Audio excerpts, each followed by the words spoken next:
sisi itu tentu saja kita juga harus menyadari yang namanya industri atau kondisi sumur yang ada di Indonesia itu memang sumur-sumur tua, sudah berproduksi puluhan tahun. Meski harga minyak mentah dunia naik karena pecah perang di Timur Tengah, sektor hulu atau produsen minyak tidak selalu happy. Gejolak harga minyak justru membuat rencana bisnis berantakan karena berubah-ubahnya asumsi di masa depan. Sampai 25 Juni harga minyak mentah jenis Brent yang jadi acuan Indonesia terus bergerak naik turun, terutama jika Presiden Amerika Serikat Donald Trump memberikan pernyataan. Setelah terbang tinggi nyaris ke $80 per barel, minyak mentah kembali melandai. Produsen atau perusahaan hulu migas bilang kenaikan harga minyak mentah tak serta-merta memberikan keuntungan besar bagi industri. Sebab harga logistik dan pendukungnya juga terkerek naik. Yang lebih disukai oleh sektor hulu adalah harga minyak mentah yang stabil. Saya sih berharap ya supaya perang di bagian lain di dunia ini itu bisa secepatnya mereda dan kembali ada understanding yang baik ya, sehingga untuk industri migas itu juga akan mempermudah ya, karena isu-isu harga minyak naik dan kemudian nanti turun, jadi gejolak-gejolak yang sangat variatif harga minyak ini jangan ada deh, supaya perencanaan untuk boleh eksplorasi, cari minyak dan gas lagi, dan untuk mengembangkannya tuh bisa berdasarkan asumsi-asumsi yang lebih baik. Karena kalau banyak gejolak kan asumsinya juga jadi nggak karu-karuan kan. Nah itu yang hal-hal yang saya harapkan dunia kita lebih aman deh. Tidak ada perang pun Indonesia sebenarnya bergulat dengan declining rate atau laju penurunan produksi minyak karena sumur yang makin tua. SKK Migas bilang bukan hal mudah untuk mencari tambahan produksi jika tidak ada upaya strategis.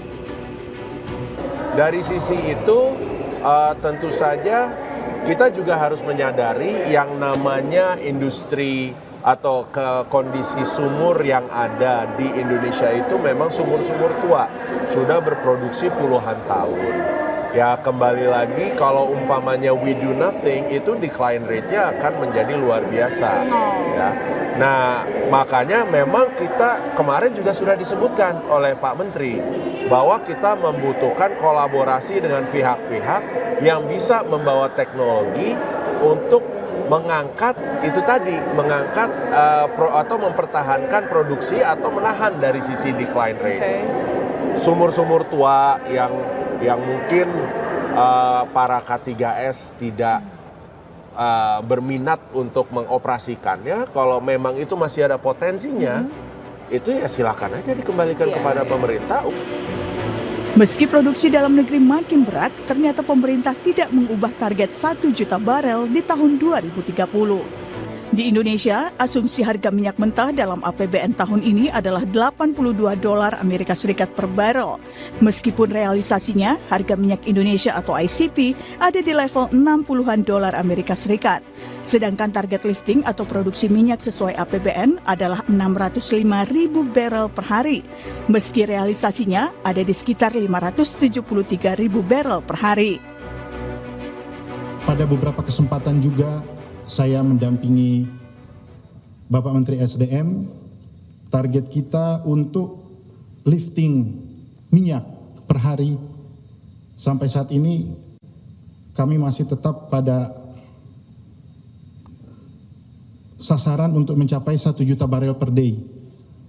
Target kita di antara tahun 2028 dan 2029. Itu dengan demikian memang kemarin ada beberapa wilayah kerja yang akan segera dilelang, begitu juga kita perlu untuk meningkatkan kerjasama dan strategic partnership dengan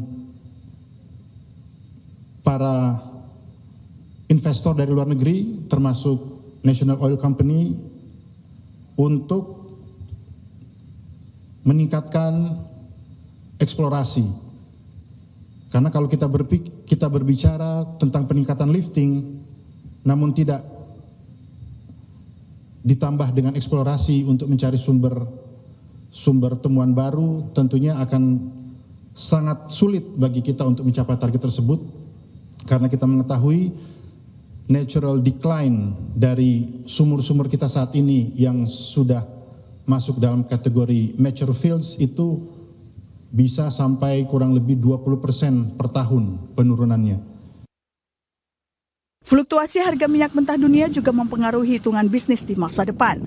Kondisi ini sangat beresiko bagi sektor hulu karena migas adalah industri padat modal. Sebenarnya di migas itu kan, apalagi kita yang upstream ini, tantangannya adalah ya selalu ada risiko. Ya, risiko mulai dari risiko eksplorasi. Kalau kita eksplorasi, kita lakukan seismik, kita lakukan drilling yang exploration, itu kan chance ketemunya itu istilahnya siapa yang tahu gitu, walaupun secara perhitungan, teori, dan ini kita udah dapatkan. Tahu-tahu misalnya kita dapat gasnya atau minyaknya ternyata terlalu tight gitu, reservoirnya nggak bisa ngalir atau ini. Nah, jadi karena risiko yang tinggi itu dan butuh modal yang besar di dalam orang melakukan drilling aja, harga satu sumur itu ya tergantung di mana sih gitu. Tapi kalau kita eksplorasi mungkin di laut itu bisa lebih dari $20 juta satu sumur. Bahkan kalau laut dalam itu udah 50 juta ke atas satu sumur. Jadi padat modal, sangat padat modal. Nah kayak tadi proyek Forel Terubuk, ya kan, Forel dan Terubuk itu ya sekitar $600 juta. So that's sangat mahal ya gitu, itu aja. Jadi makanya kita mengharapkan itu semoga bisa kasih return yang baik.